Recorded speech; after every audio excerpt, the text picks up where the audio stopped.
Personas que sobrevivieron a un tiroteo escolar. ¿Qué pasó? La profesora Martínez tenía esta cosa sobre los exámenes, donde una vez que comenzabas, nadie salía por ningún motivo. Todo porque había atrapado a niños enviándose respuestas desde los baños 3 años atrás. Entonces, cuando escuchamos lo que sonaba como petardos en el pasillo durante nuestro examen de historia, mi mano se levantó inmediatamente. La profesora Martínez ni siquiera me miró, solo señaló la regla publicada en su pared en letras rojas en negrita. Ningún estudiante sale durante los exámenes. Profesora Martínez, esos fueron disparos, dije, reconociendo el sonido de cazar con mi papá cada invierno desde que tenía 12 años. Ella realmente se rió, esa risita desdeñosa que hacía cuando pensaba que estábamos siendo dramáticos antes de decir, Diego, he estado enseñando durante 23 años. Reconozco ruido de construcción cuando lo escucho. Ojos en tu papel. Mi mejor amigo Mateo estaba sentado junto a mí, su lápiz congelado a mitad de palabra, y cuando escuchamos otro pum, pum, más cerca esta vez, tal vez 2 pasillos más allá, vi el color drenarse de su cara mientras la profesora Martínez caminaba con calma a su escritorio y escribía algo en su computadora, probablemente enviando un correo a mantenimiento sobre el ruido. El intercomunicador crepitó, pero no vino ningún anuncio, solo esta estática extraña que me erizó la piel. Laura en la primera fila susurró, la clase de mi hermana está en confinamiento, me acaba de enviar un mensaje. Pero la profesora Martínez chasqueó los dedos hacia ella, confiscó su teléfono y dijo, eso es un 0 automático. Laura, conoces las reglas. Me levanté, mi silla de metal raspando contra el piso, y dije, necesitamos irnos ahora. Pero ella se puso entre la puerta y yo, sus manos en sus caderas en esa postura de poder que siempre hacía, diciendo, siéntate, Diego, o te unirás a Laura con un 0. Los estallidos definitivamente se estaban acercando, y podía escuchar algo más ahora, pasos corriendo en el pasillo sobre nosotros. Andrea comenzó a llorar, máscara corriendo por su cara mientras rogaba, por favor, profesora Martínez, por favor, ¿podemos simplemente escondernos? Pero la profesora Martínez fue a la puerta e hizo lo peor posible. La cerró desde adentro, atrapándonos, diciendo, nadie va a interrumpir mi examen. Fue entonces cuando escuchamos gritos humanos reales desde algún lugar del edificio, y la mitad de la clase saltó. Pero la profesora Martínez se mantuvo firme contra la puerta, su cara roja mientras gritaba, la primera persona que se mueva reprueba esta clase. Y no podía creer que esto estuviera sucediendo, que ella estuviera más preocupada por la integridad del examen que por nuestras vidas. Carlos agarró mi brazo, susurrando, las ventanas, podemos salir por las ventanas, pero eran esas ventanas de seguridad que solo se abrían 15 centímetros, y estábamos en el segundo piso de todos modos, y la profesora Martínez nos vio mirando y realmente movió su silla para bloquear el área de la ventana, diciendo, ni lo piensen, los pasos estaban en nuestro piso ahora, botas pesadas, no zapatillas, y eran metódicos, deteniéndose en cada puerta, probando manijas, y mi corazón latía tan fuerte que pensé que podría vomitar justo ahí en mi papel de examen. Por favor, lo intenté una vez más, mi voz quebrándose. Mi papá estuvo en el ejército. Esos son disparos. Necesitamos seguir el protocolo de confinamiento. Pero ella se rió de nuevo, ese mismo sonido desdeñoso, y dijo, tu papá debería haberte enseñado a respetar la autoridad. Luego, cuando escuchamos la manija de la puerta sonar 2 aulas más abajo, tomé la decisión que probablemente salvó 28 vidas. Tomé mi silla y la lancé por la ventana,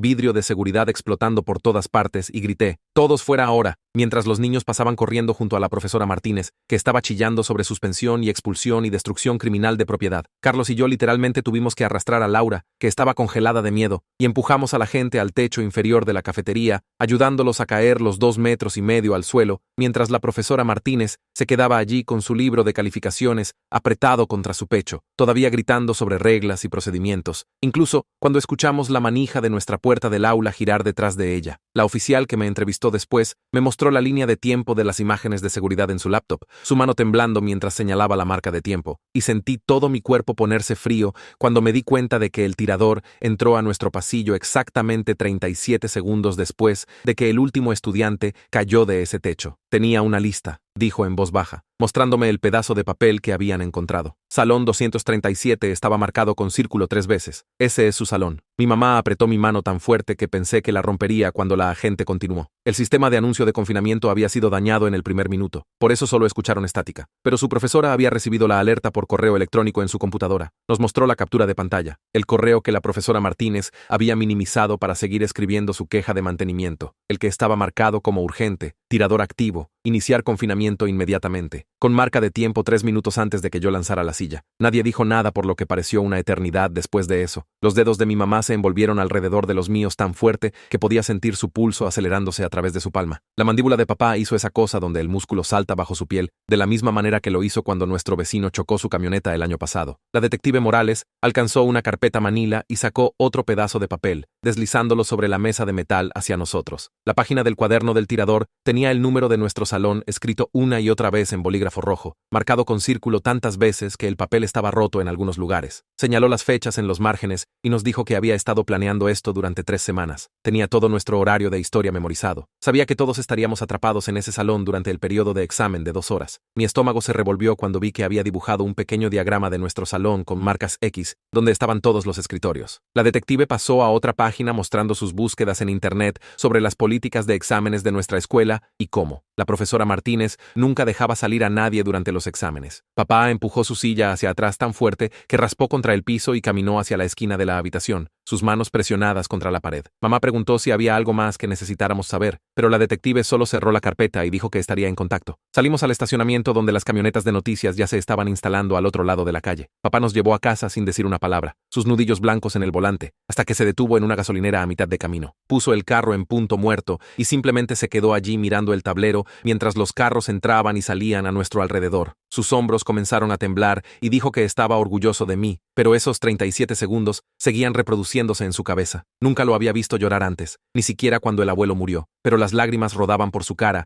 mientras seguía diciendo 37 segundos una y otra vez. Mamá extendió la mano y agarró la suya mientras yo me sentaba en el asiento trasero sin saber qué hacer. Mi teléfono comenzó a vibrar en mi bolsillo y cuando miré, ya había 43 mensajes esperando. Capturas de pantalla de artículos de noticias se estaban difundiendo por nuestros chats grupales con titulares sobre el tiroteo en nuestra escuela. Algunos niños de mi clase me llamaban héroe por romper la ventana, pero otros ya estaban publicando que había causado pánico sin razón. Un mensaje de un número que no reconocí decía que simplemente debería haber escuchado a la profesora como todos los demás. Carlos me envió un mensaje diciendo que la gente estaba discutiendo si salvé a todos o solo empeoré las cosas al romper las reglas. El teléfono de mamá sonó con una notificación de correo y nos mostró el mensaje del director Peña a todos los padres. Lo llamó un incidente desafortunado y dijo que la escuela había seguido todos los protocolos estándar durante la emergencia. No había una sola palabra sobre la profesora Martínez, ignorando la alerta o manteniéndonos encerrados en el salón. Anunció que la escuela estaría cerrada por el resto de la semana para revisar procedimientos de seguridad y evaluar el edificio. Nuestro chat grupal de la clase estaba enloqueciendo con todos tomando bandos sobre lo que pasó. La mitad de los niños estaban defendiendo a la profesora Martínez diciendo que solo estaba haciendo su trabajo y siguiendo las reglas que siempre había tenido. La otra mitad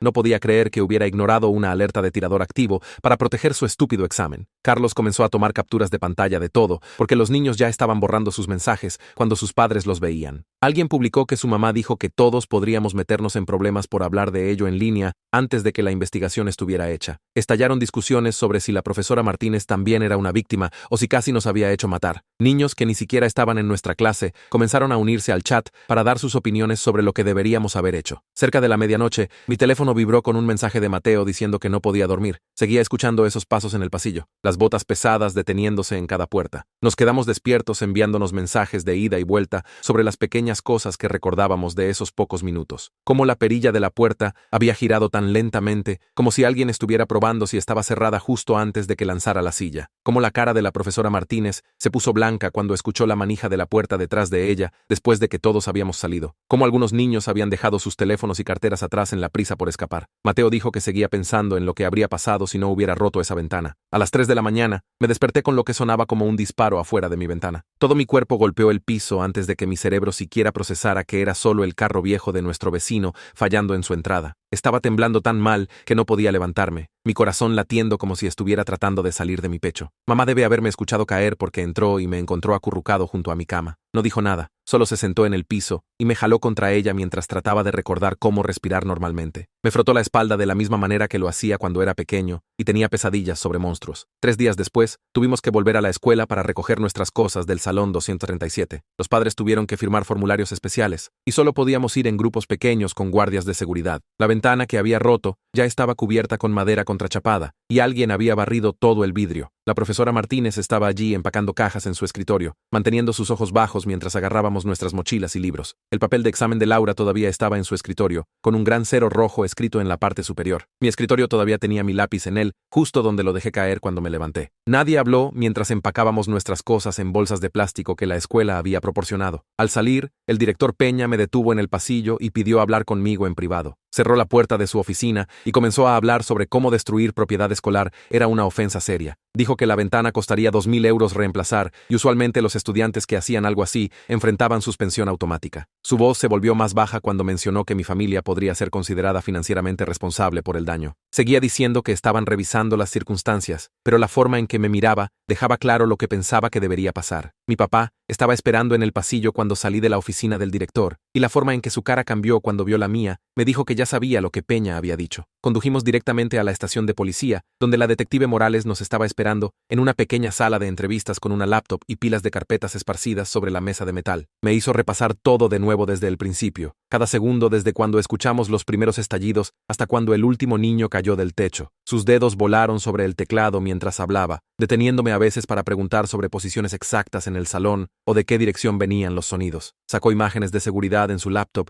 y comparó mi historia con las marcas de tiempo, cuadro por cuadro, mostrándome imágenes granuladas de niños corriendo por el techo de la cafetería. Las imágenes de nuestro pasillo mostraban al tirador llegando exactamente 37 segundos después de que el último estudiante tocó el suelo, justo como había dicho la primera oficial. La detective Morales señaló la pantalla donde se podía verlo intentando la manija de nuestra puerta, la que la profesora Martínez había cerrado desde adentro. Confirmó que sin mis acciones nos habría encontrado a todos nosotros 28 todavía sentados en nuestros escritorios. Esa noche, toda la comunidad se reunió en el centro cívico para una vigilia, y me senté en la última fila con mis padres mientras leían los nombres de los 3 estudiantes que murieron en otras partes del edificio: Sofía Hernández del ala de ciencias, Enrique Rodríguez de la biblioteca y Jaime Vargas, que estaba en el baño cuando comenzó. Cada nombre me golpeó como un puñetazo porque podríamos haber sido nosotros, todos nosotros en el salón 237, si no hubiera lanzado esa silla. A la mañana siguiente, estaba sentado en nuestros escalones del frente tratando de desayunar, cuando una chica con una credencial de prensa subió por nuestra entrada. Se presentó como periodista estudiantil del periódico escolar y dijo que había estado escuchando rumores de que había causado pánico innecesario y quería sacar la historia real. Tenía un cuaderno y una pequeña grabadora y preguntó si hablaría con ella sobre lo que realmente pasó. Mi mamá salió y comenzó a decirle que se fuera, pero dije que lo haría porque la gente necesitaba saber la verdad. Nos sentamos en el porche mientras repasaba todo de nuevo, y ella escribió todo, preguntando por tiempos específicos y verificando detalles contra lo que otros estudiantes le habían dicho. Ya había hablado con Laura y Carlos, que respaldaron todo lo que dije sobre la profesora Martínez, ignorando la advertencia. Mis padres habían programado una cita de emergencia con la doctora Sánchez esa tarde, una terapeuta especializada en casos de trauma. Su oficina tenía estas sillas suaves y luces tenues, y explicó que mi cuerpo estaba atascado en modo de supervivencia, que el temblor y el salto ante sonidos fuertes era normal después de lo que pasó. Me enseñó estos ejercicios de conexión a tierra, donde tenía que nombrar 5 cosas que podía ver, 4 que podía tocar, 3 que podía escuchar, 2 que podía oler y 1 que podía saborear. Practicamos técnicas de respiración y me dio esta banda elástica para chasquear en mi muñeca cuando sintiera que el pánico comenzaba. Esa noche en la cena, mi papá mencionó conseguir un abogado, diciendo que la escuela parecía más preocupada por cubrirse las espaldas que por lo que realmente nos pasó. No quería hacer de esto una gran cosa legal, pero él insistió en que al menos habláramos con alguien sobre nuestras opciones, especialmente después de lo que el director había dicho sobre la ventana. Ya había hecho algunas llamadas y encontrado a alguien que se ocupaba de asuntos escolares. Al día siguiente, alguien publicó un video en Facebook que estaba editado para hacer parecer que simplemente enloquecí al azar y destruí propiedad. Habían cortado todas las partes con los disparos y gritos, solo mostrándome lanzando la silla y niños corriendo. Se difundió por nuestros grupos comunitarios locales y de repente mi teléfono estaba explotando con mensajes de personas que ni siquiera conocía, llamándome inestable y diciendo que debería estar encerrado. Mi mamá pasó horas reportando el video y tratando de que lo quitaran, pero seguía siendo republicado. La periodista publicó su artículo 2 días después con mi relato completo, más marcas de tiempo de las imágenes de seguridad y declaraciones de Laura y Carlos confirmando todo. La sección de comentarios se convirtió en una zona de guerra,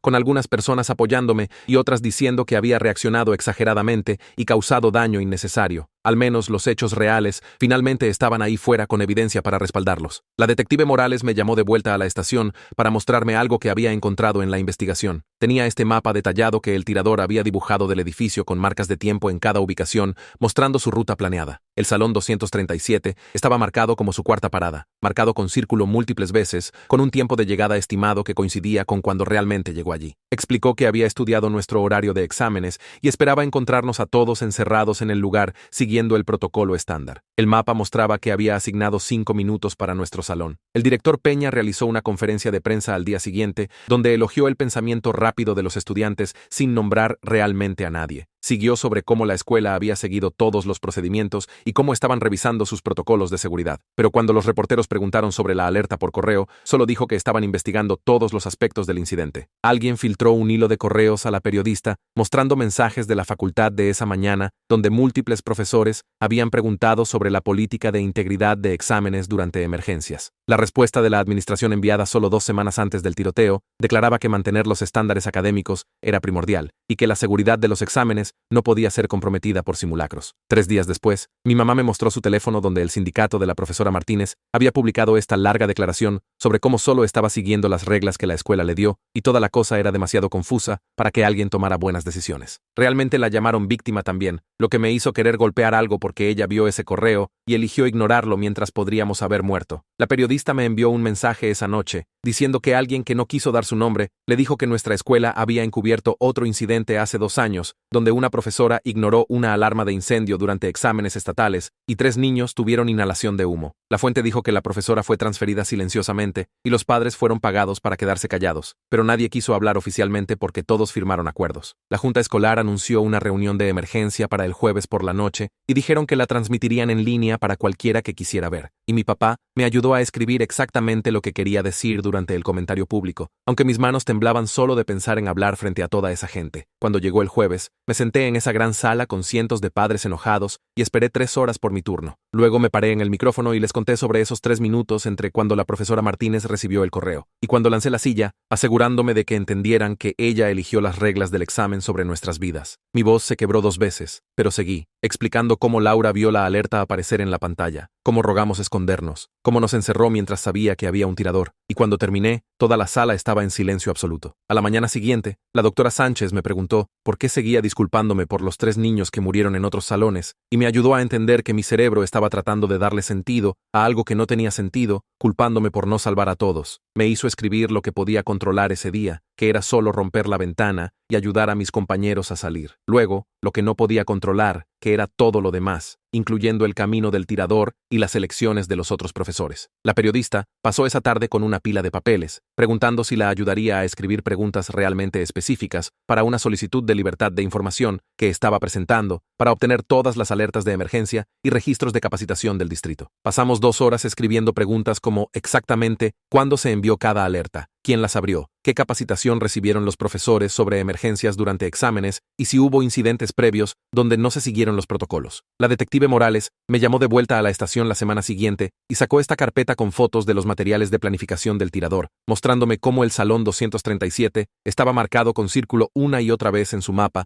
dibujado a mano con notas sobre nuestro horario de exámenes. Explicó que había planeado atacar nuestro salón cuando todavía tenía la mayoría de sus municiones, justo en lo que llamó el pico de su ataque, y apenas llegué al baño antes de vomitar mi almuerzo. Esa misma noche, Laura me envió capturas de pantalla de su teléfono mostrando que había estado grabando un video de Snapchat de su escritorio cuando todo comenzó, y realmente se podía ver la pantalla de la computadora de la profesora Martínez en el fondo con el cuadro de alerta rojo apareciendo. El video de Laura mostraba a la profesora Martínez mirándolo, moviendo su mouse para minimizarlo, luego volviendo a escribir su correo sobre mantenimiento mientras estábamos sentados allí como blancos fáciles. Algunos padres de la Asociación de Padres comenzaron un grupo de Facebook diciendo que había empeorado las cosas al romper la ventana porque podría haberle dado al tirador otra forma de entrar, y me querían castigado por lo que llamaron vandalismo imprudente que puso a todos en peligro. Seguían publicando estas largas diatribas sobre cómo no era un héroe, sino un niño en pánico que podría haber matado a todos al crear un punto de acceso. Y mi mamá tuvo que bloquear como 30 personas que nos estaban enviando mensajes directos con amenazas. 2 días después, llegó una carta oficial del distrito con una fecha de audiencia para la próxima semana sobre destrucción de propiedad escolar durante el incidente, diciendo que podría ser suspendido, y mi familia podría tener que pagar 3,000 euros para reemplazar la ventana de vidrio de seguridad. Mi papá la leyó 2 veces, la arrugó, luego la alisó de nuevo y dijo: necesitamos un abogado ahora mismo porque la escuela está tratando de hacerme el malo para cubrir sus propias espaldas. Llamó al abogado López esa tarde, este abogado especializado en derecho educativo que había ganado un gran caso contra un distrito que expulsó a un niño por reportar abuso de un profesor. Y el abogado López tomó nuestro caso inmediatamente. El abogado López presentó algo ante la Junta Estatal ese mismo día y envió al distrito escolar una carta diciendo que mejor no borraran ningún correo o video o documento porque necesitaban necesitaríamos todos como evidencia, y usó este término legal, que significaba que estarían en grandes problemas si algo desaparecía. Esa noche, mis padres me sentaron en la mesa de la cocina después de la cena, y mi mamá comenzó a hablar sobre cómo los reporteros seguían llamando a la casa pidiendo entrevistas. Quería cambiar nuestro número de teléfono, y tal vez incluso quedarnos con mi tía por un tiempo, pero mi papá seguía negando con la cabeza, y diciendo que no podíamos dejar que controlaran cómo se contaba nuestra historia. Sacó este cuaderno donde había estado anotando cada solicitud de medios, y dijo que necesitábamos elegir 1 o 2 medios confiables con los que trabajar en lugar de escondernos de todos. Las manos de mi mamá temblaban mientras ordenaba las tarjetas de presentación que los reporteros habían dejado en nuestro buzón, y los observé ir y venir por más de 1 hora sobre si hablar ayudaría o perjudicaría nuestro caso. Finalmente acordamos que solo hablaría con la periodista, ya que era una estudiante que entendía lo que realmente pasó, y el abogado López revisaría cualquier cosa antes de que se publicara. 3 días después, el abogado López nos llamó a su oficina y extendió cientos de páginas sobre su mesa de conferencias que la solicitud de información de la periodista había obtenido del distrito. Me hizo ayudarlo a revisar cada página con un marcador, resaltando cualquier cosa sobre las alertas de emergencia. Y ahí estaba en la página 247, un registro del servidor mostrando la actividad de correo de cada profesor esa mañana. El registro mostraba marcas de tiempo de cuando cada profesor recibió la alerta de tirador activo y cuando la abrieron, y cada profesor había hecho clic en ella dentro de 30 segundos, excepto una entrada que permaneció marcada como no leída durante 16 minutos completos. La cuenta de correo de la profesora Martínez mostraba que había recibido la alerta a las 10:47, pero no la abrió hasta las 11:03, que fue 4 minutos después de que ya había lanzado la silla por la ventana. El abogado López tomó fotos de esa página e hizo copias, y dijo que esta era exactamente la prueba que necesitábamos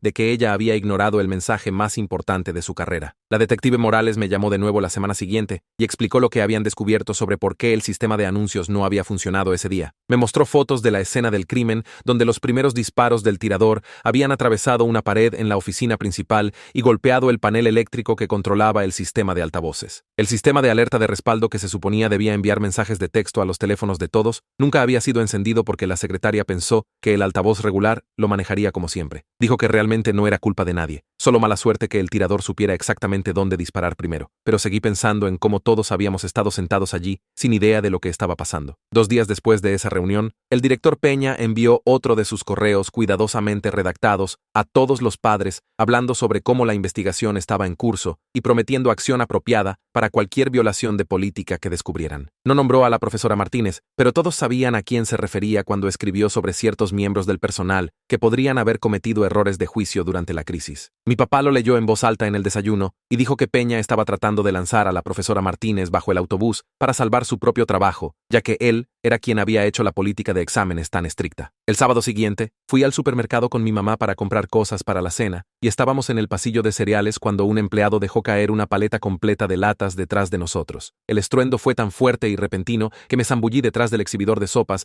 antes de saber siquiera lo que estaba haciendo y terminé agachado en el piso con mis manos sobre mi cabeza. Mi mamá me encontró allí y me ayudó a levantarme mientras otros compradores nos miraban y susurraban entre ellos, y podía sentir mi cara ardiendo mientras dejábamos nuestro carrito y salíamos. En el carro, intenté el ejercicio de respiración de la doctora Sánchez, contando hasta 4 en la inhalación y 6 en la exhalación, y me ayudó a dejar de temblar más rápido que la última vez que algo me desencadenó. Pero todavía me sentía mal por cómo todos me habían mirado. El abogado López debe haber estado preocupado porque el distrito destruyera evidencia, porque ese lunes presentó esta carta legal formal, requiriéndoles que preservaran todo relacionado con el tiroteo. Explicó que significaba que no podían borrar ningún correo o imagen de seguridad o documentos, porque si lo hacían ahora que habían sido oficialmente notificados, sería considerado destrucción de evidencia y podrían enfrentar cargos criminales. Envió copias al director, al superintendente, a la junta escolar e incluso al departamento de TI para asegurarse de que todos supieran que estaban advertidos. La policía realizó una conferencia de prensa ese miércoles donde liberaron partes del diario del tirador que habían encontrado en su habitación, y la detective Morales me advirtió con anticipación que sería difícil de escuchar. El diario mostraba que había estado planeando el ataque durante meses y había elegido específicamente nuestra clase de historia porque algún niño de nuestra clase aparentemente se había reído de él en el pasillo en enero, aunque ninguno de nosotros podía siquiera recordar el incidente. Había escrito Salón 237 una y otra vez en los márgenes y dibujado diagramas de la disposición de nuestro salón y notado que todos estaríamos atrapados allí durante el periodo de examen sin forma de salir. La peor parte fue leer su nota sobre cómo las reglas estrictas de exámenes de la profesora Martínez significaban que estaríamos atrapados en objetivos más fáciles, lo que me hizo vomitar en el baño de la estación de policía. Pasaron 2 semanas antes de que recibiéramos una carta del abogado de la profesora Martínez diciendo que quería reunirse conmigo y mi familia para discutir lo que pasó e intentar llegar a algún tipo de entendimiento. El abogado López leyó la carta 2 veces y dijo que deberíamos ir, pero no decir mucho, solo escuchar lo que sea que quisiera decirnos y ver si estaba tratando de disculparse o tratando de que retiráramos nuestra queja. La reunión estaba programada para el jueves siguiente en una ubicación neutral, alguna sala de conferencias en el centro comunitario, y el abogado López dijo que estaría allí con nosotros todo el tiempo. Cuando llegó el jueves, nos sentamos frente a la profesora Martínez y su representante sindical en esta mesa larga, y se veía mayor de alguna manera, con canas mostrándose en su cabello que nunca había notado antes. Comenzó a hablar sobre cuán asustada había estado ese día y cómo había cometido lo que llamó un error de juicio en el calor del momento, pero seguía insistiendo que pensó que nos estaba protegiendo al mantener el orden. El abogado López me había dicho que no reaccionara sin importar lo que dijera, así que solo me senté allí mientras seguía sobre sus 23 años de enseñanza y su registro limpio y cómo este único error no debería definir toda su carrera. Mencionó su licencia de enseñanza 4 veces, pero nunca preguntó si estábamos bien o dijo que lamentaba que casi hubiéramos muerto en su salón, y mi mamá tuvo que agarrar mi mano bajo la mesa para evitar que dijera algo. La periodista había estado trabajando en este gran artículo, comparando lo que las políticas escritas de la escuela decían que debería pasar en una emergencia versus lo que realmente pasó ese día, y finalmente salió en vivo en el sitio web de noticias esa noche. Había encontrado documentos de capacitación que decían que los profesores deberían implementar inmediatamente procedimientos de confinamiento cuando se les notificara de cualquier amenaza. Pero la profesora Martínez había hecho lo opuesto al encerrarnos sin seguir ninguno de los protocolos de ocultamiento. El artículo incluía una línea de tiempo mostrando cómo la administración falló en cada nivel, desde el altavoz roto, hasta los correos ignorados, hasta el sistema de respaldo nunca siendo activado, y en horas había sido compartido miles de veces. Personas de otros estados comenzaron a comentar sobre sus propias escuelas y preguntando si lo mismo podría pasarles a sus hijos. Y de repente, nuestra tragedia local era parte de una conversación nacional sobre seguridad escolar y si los profesores realmente sabían qué hacer en una emergencia. A la mañana siguiente, un sobre grueso apareció en nuestra puerta del departamento legal del distrito y mi papá lo abrió mientras nos sentábamos alrededor de la mesa de la cocina bebiendo café que se había enfriado. Adentro había este documento de aspecto oficial que básicamente decía que retirarían todos los cargos sobre la ventana rota si yo renunciaba a mi derecho de hablar sobre lo que pasó ese día. Y el abogado López le echó un vistazo antes de comenzar a reírse tan fuerte que tuvo que poner sus lentes en la mesa. Empujó los papeles de vuelta hacia nosotros y les dijo que nos veríamos en la audiencia en su lugar. Luego sacó su teléfono para llamar a su abogado justo allí en nuestra cocina mientras mi mamá hacía más café. Lo observé caminar por nuestra sala de estar, diciéndoles exactamente qué evidencia teníamos, incluyendo la captura de pantalla del correo minimizado de la profesora Martínez, y la forma en que su voz se volvió quieta y seria hizo que el abogado del distrito se quedara en silencio del otro lado. Después de que colgó, el abogado López se sentó de nuevo y explicó que estaban asustados porque sabían que la habían cagado mal, y este acuerdo de confidencialidad era su forma de intentar hacer que todo desapareciera antes de que el público descubriera cuán mal habían fallado sus políticas. Le dije que no firmaría nada que me impidiera hablar sobre lo que pasó, especialmente cuando 3 niños habían muerto mientras la escuela se preocupaba más por las reglas de exámenes que por las vidas. El abogado López sonrió y dijo que esa era exactamente la elección correcta. Luego comenzó a sacar documentos de su maletín, mostrando toda la evidencia que habíamos recopilado durante las últimas semanas. Los extendió en nuestra mesa del comedor como si estuviera planeando una batalla, señalando cada pieza y explicando cómo destruiría cualquier argumento que el distrito intentara hacer sobre mí, rompiendo propiedad escolar sin causa. Mi papá miró todos los papeles y preguntó si realmente teníamos suficiente para luchar contra ellos, y el abogado López solo sonrió y dijo, teníamos suficiente para enterrarlos, si realmente querían perseguir castigo por salvar 28 vidas. 2 días después, la Junta Escolar publicó la agenda de la audiencia en línea, y en horas, más de 200 personas se habían inscrito para la sección de comentario público para hablar en mi apoyo. Carlos me envió capturas de pantalla del sitio web del distrito, mostrando nombre tras nombre, registrándose para hablar, incluyendo padres que nunca había conocido, e incluso algunos profesores que estaban rompiendo filas para hablar sobre la cultura de seguridad rota en nuestra escuela. La profesora Ramírez del Departamento de Ciencias se había inscrito y había estado enseñando allí durante 15 años, nunca hablando sobre nada antes de esto. Las noticias locales recogieron la historia sobre la participación masiva esperada en la audiencia, y de repente, mi teléfono estaba explotando con mensajes de compañeros diciendo que querían testificar sobre lo que realmente pasó en el Salón 237 ese día. La detective Morales llamó esa tarde diciendo que necesitaba una entrevista final para completar su informe oficial. Y cuando apareció en nuestra casa con su laptop y equipo de grabación, repasar todo de nuevo se sintió como abrir una herida que apenas había comenzado a sanar. Me hizo recorrer cada segundo desde cuando escuchamos los primeros disparos hasta cuando el último estudiante cayó del techo de la cafetería, deteniéndome para aclarar detalles minúsculos, como exactamente dónde estaba parada la profesora Martínez cuando cerró la puerta y cuántos segundos pasaron entre cada conjunto de disparos. Sus preguntas eran específicas y cuidadosas, preguntando sobre cosas como las palabras exactas que usó la profesora Martínez cuando nos amenazó con reprobar y si podía recordar ver la pantalla de su computadora desde donde estaba sentado. Después de 2 horas de preguntas, cerró su laptop y me miró directamente a los ojos, diciéndome que su informe dejaría cristalino que mis acciones previnieron una masacre y que las elecciones de la profesora Martínez pusieron a cada estudiante en ese salón en riesgo. El abogado López pasó los siguientes 3 días recopilando declaraciones juradas de todos los que habían estado en el salón 237, estableciendo una oficina improvisada en nuestra sala de estar, donde los compañeros podían venir a dar sus relatos oficiales de lo que pasó. Laura vino primero, todavía temblorosa pero determinada a decir la verdad sobre ver la alerta por correo en la pantalla de la profesora Martínez, mientras nuestra profesora escribía su queja sobre ruido de construcción. Carlos trajo sus propias notas que había estado guardando desde ese día, incluyendo marcas de tiempo que había anotado de su teléfono, mostrando exactamente cuándo pasaron las cosas. Incluso niños que se habían quedado callados al principio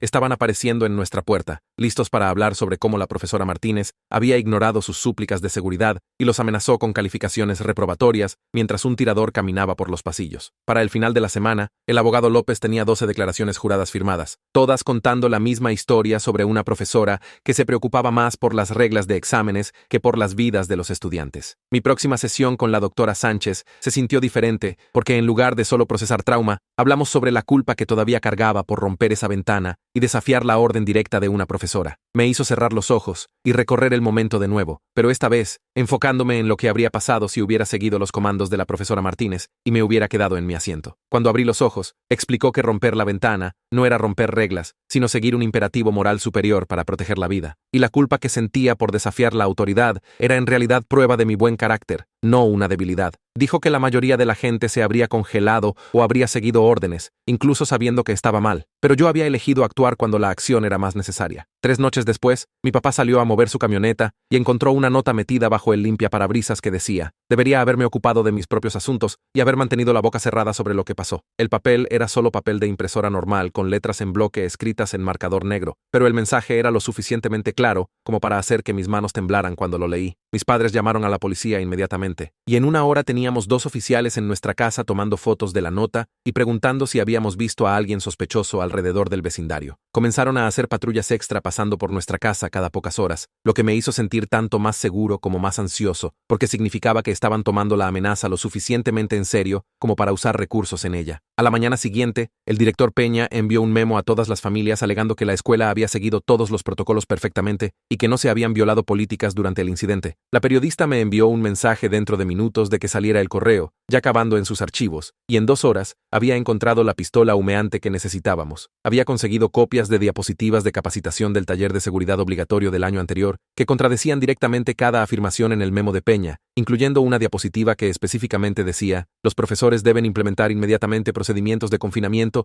al recibir cualquier notificación de amenaza, no esperar confirmación verbal. Las diapositivas también mostraban que las puertas de los salones deberían cerrarse desde afuera durante confinamientos para prevenir que alguien entrara, no desde adentro, lo que atraparía a los estudiantes. Exactamente lo que la profesora Martínez había hecho mal. La periodista publicó comparaciones lado a lado de las afirmaciones de Peña y los materiales de capacitación reales en el sitio web de noticias, y en 1 hora había sido compartido más de 1000 veces con padres exigiendo respuestas sobre por qué el director estaba mintiendo sobre lo que pasó. 2 días después, un especialista en TI que había estado ayudando con la investigación le envió al abogado López algo que lo hizo jadear en voz alta cuando abrió el archivo adjunto del correo. Era una captura de pantalla extraída de servidores de respaldo mostrando la pantalla de la computadora de la profesora Martínez en el momento exacto del incidente. Y allí, en sus pestañas minimizadas, estaba el correo de alerta de emergencia rojo brillante, marcado como urgente tirador activo. mientras su ventana activa mostraba su correo a medias a mantenimiento, quejándose sobre ruido de construcción, interrumpiendo su examen. La marca de tiempo en la captura de pantalla era 3 minutos y 14 segundos antes de que lanzara la silla por la ventana, probando que había visto la alerta y elegido ignorarla mientras continuaba escribiendo su queja. El abogado López inmediatamente presentó esto como evidencia para la audiencia, y lo escuché en el teléfono con el abogado del distrito diciendo que podrían querer reconsiderar su posición a menos que quisieran esta imagen en la portada de cada periódico del estado. Esa tarde, la estación de radio local anunció que estarían organizando un debate entre el representante sindical de profesores y un experto en seguridad escolar sobre el incidente y lo que significaba para los procedimientos de emergencia en adelante. El representante sindical pasó la mayoría de la hora desviándose de preguntas específicas sobre las acciones de la profesora Martínez, solo repitiendo que los profesores fueron entrenados para seguir procedimientos establecidos y mantener el orden durante cualquier interrupción. Mientras tanto, el experto en seguridad explicó con calma cómo esos procedimientos exactos eran fatalmente defectuosos y habían sido diseñados para una era diferente, cuando los tiroteos escolares no eran una amenaza real, señalando que la adhesión rígida a las reglas durante una situación de tirador activo era literalmente la peor respuesta posible. El abogado López me recogió temprano a la mañana siguiente y pasamos 4 horas en su oficina repasando cada detalle de lo que pasó ese día. Me hizo contar la historia una y otra vez hasta que pude decirla sin que mi voz temblara, sin enojarme cuando jugó al abogado del diablo y preguntó si tal vez había reaccionado exageradamente al ruido de construcción. Me enseñó a hacer una pausa antes de responder, a mantener mis manos quietas en la mesa, a mirar directamente a quien estuviera haciendo preguntas, incluso cuando intentaran hacerme sentir pequeño. Practicamos con él fingiendo ser los miembros de la junta, lanzándome cada pregunta terrible que se le ocurría, mientras yo estaba sentado allí en el único traje de mi papá, que mamá tuvo que sujetar con alfileres de seguridad en la espalda para que me quedara. La mañana de la audiencia, mi estómago estaba tan retorcido que no pude desayunar. Y cuando entramos en esa sala de conferencias en la oficina del distrito, vi 12 miembros de la junta sentados detrás de una mesa larga como jueces. Me senté en el pequeño escritorio que habían puesto en el medio de la sala, mis padres detrás de mí, el abogado López a mi lado con su maletín lleno de evidencia. El superintendente comenzó leyendo los cargos contra mí por destruir propiedad escolar y tuve que sentarme allí en silencio mientras hacía parecer que simplemente había decidido al azar destrozar un salón. Cuando finalmente fue mi turno de hablar, me levanté. Aunque el abogado López dijo que no tenía que hacerlo, y les dije exactamente lo que pasó, comenzando con los primeros estallidos que escuchamos durante el examen. Expliqué sobre reconocer el sonido de cazar con mi papá, sobre el mensaje de Laura de su hermana, sobre la estática en el intercomunicador porque el sistema ya estaba dañado. Mantuve mi voz firme cuando describí a la profesora Martínez encerrando unos desde adentro, atrapando 28 estudiantes mientras escribía su correo de queja sobre ruido. Los miembros de la junta comenzaron a moverse en sus asientos cuando llegué a la parte sobre escuchar la manija de la puerta sonar 2 salones más allá, sobre tomar la decisión de lanzar la silla por la ventana. Un miembro de la junta realmente jadeó cuando dije que el tirador entró a nuestro pasillo 37 segundos después de que el último estudiante cayó de ese techo. La detective Morales fue la siguiente, y no perdió tiempo con opiniones o sentimientos, solo presentó los hechos con marcas de tiempo y fotos de evidencia. Les mostró el cuaderno del tirador con salón 237, marcado con círculo 3 veces. Explicó cómo su ruta lo habría llevado a nuestro salón en el apogeo de su suministro de municiones. Declaró claramente que basándose en la evidencia y la línea de tiempo, mis acciones directamente previnieron lo que habría sido la parte más mortal del ataque. La captura de pantalla del especialista en TI se pasó mostrando la pantalla de la computadora de la profesora Martínez con la alerta de emergencia minimizada mientras escribía sobre mantenimiento. Luego, el abogado de la profesora Martínez se levantó y no podía creer lo que estaba escuchando cuando dijo que ella había estado confundida y asustada, que pensó que estaba manteniendo el orden en una situación caótica. Dijo que ella admite haber recibido la alerta, pero no entendió su urgencia y ofrece sus sinceras disculpas a los estudiantes por cualquier angustia que sus acciones puedan haber causado. La palabra puedan hizo que la mandíbula de mi papá se apretara tan fuerte que podía escuchar sus dientes rechinando desde donde estaba sentado. La junta entró en sesión cerrada durante 45 minutos, mientras todos esperábamos en el pasillo. Mi mamá sosteniendo mi mano tan fuerte que mis dedos se entumecieron. Cuando nos llamaron de vuelta, el superintendente leyó su decisión en esta voz plana, como si estuviera leyendo una lista de compras. Impusieron una suspensión sin pago de 30 días a la profesora Martínez, más reentrenamiento obligatorio en manejo de crisis, pero no la despedirían porque tenía 23 años de buen servicio. Retiraron toda acción disciplinaria contra mí y reconocieron formalmente lo que llamaron mis acciones heroicas bajo extrema presión, pero se podía notar que odiaban tener que decirlo. 2 días después, el distrito realizó una conferencia de prensa anunciando nuevos protocolos de seguridad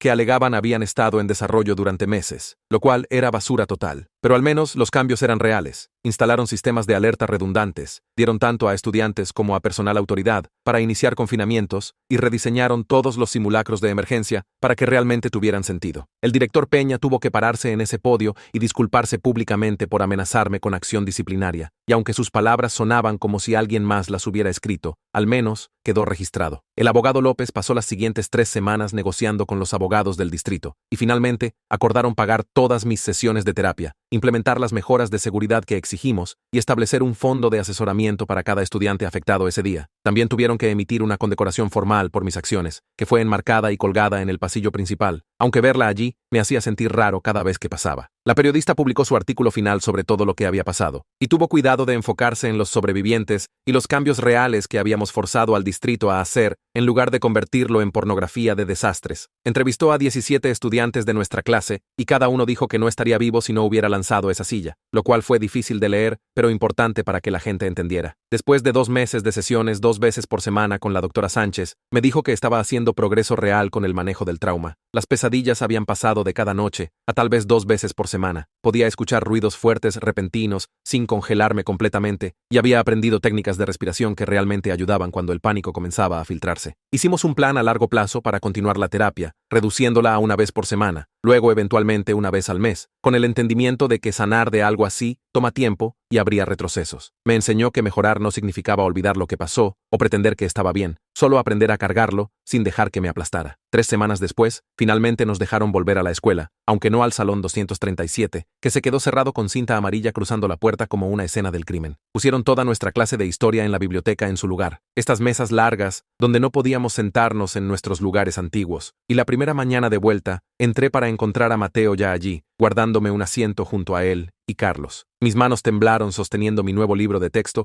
porque habían tirado todo de ese salón. Incluso nuestros viejos exámenes y el profesor sustituto seguía mirándonos como si pudiéramos rompernos. Niños de otras clases nos miraban en los pasillos, algunos con este respeto raro, otros susurrando sobre la ventana que rompí, y solo mantuve mi cabeza baja caminando entre clases. El nuevo salón tenía ventanas que se abrían completamente y 2 salidas, que el sustituto señaló 3 veces ese primer día, y noté como todos seguían revisando ambas puertas durante la clase. Después de la escuela, Mateo agarró mi brazo y caminamos sin hablar al jardín conmemorativo que habían plantado cerca del campo de fútbol para los 3 estudiantes que murieron. Tierra fresca rodeaba 3 árboles pequeños con placas que no podía leer a través de la borrosidad en mis ojos, y nos quedamos allí durante tal vez 20 minutos, sin decir nada, mientras otros niños dejaban flores y notas. Mateo finalmente apretó mi hombro y yo apreté de vuelta, ambos sabiendo que habíamos estado a 37 segundos de tener nuestros propios árboles allí. 2 días después, mi mamá me entregó un sobre que llegó a la casa sin dirección de remitente, solo mi nombre escrito en la cursiva cuidadosa que reconocía de 3 años de correcciones en mis ensayos. La carta adentro eran 2 páginas de la escritura apretada de la profesora Martínez admitiendo que había estado equivocada, que había dejado que su necesidad de control anulara la seguridad básica, que se estaba transfiriendo a un distrito en otro estado y no pediría mi perdón porque sabía que no lo merecía. La leí 4 veces, luego se la entregué a mi papá, quien la leyó 1 vez y la metió en la trituradora, diciendo que algunas disculpas llegan demasiado tarde para importar. La detective Morales llamó ese viernes para decir que estaba cerrando la investigación y enviándonos el informe final, que llegó en un sobre manila grueso con un sello rojo marcándolo como confidencial. La página 14 tenía la condecoración que había escrito sobre mi acción decisiva bajo extrema presión, salvando 28 vidas, pero las palabras se sentían vacías comparadas con el peso que todavía se sentaba en mi pecho cada mañana. El distrito escolar programó una reunión donde querían opinión de los estudiantes sobre los nuevos protocolos de seguridad,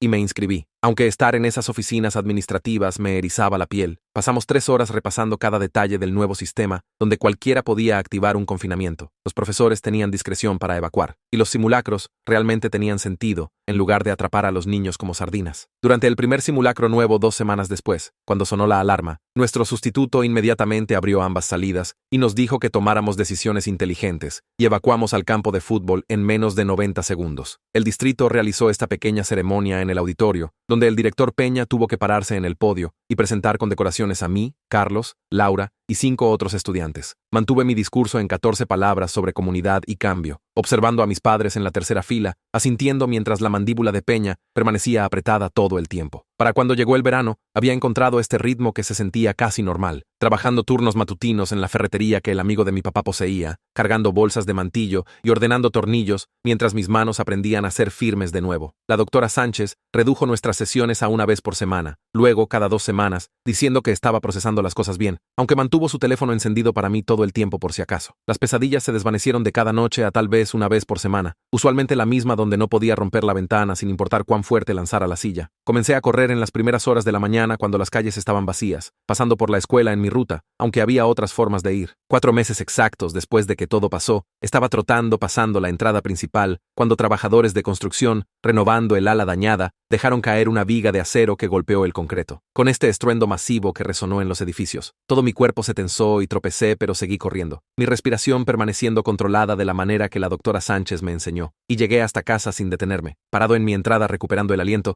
me di cuenta de que el sonido no me había enviado al suelo como lo habría hecho incluso un mes atrás, y tal vez eso era cómo se veía mejorar, no olvidar, sino aprender a seguir moviéndome cuando el mundo hace ruidos fuertes repentinos. Gracias por dejarme explorar estas preguntas contigo hoy. Realmente espero que mis pequeñas reflexiones hayan valido tu tiempo. Te veo la próxima vez. Suscríbete para más contenido como este.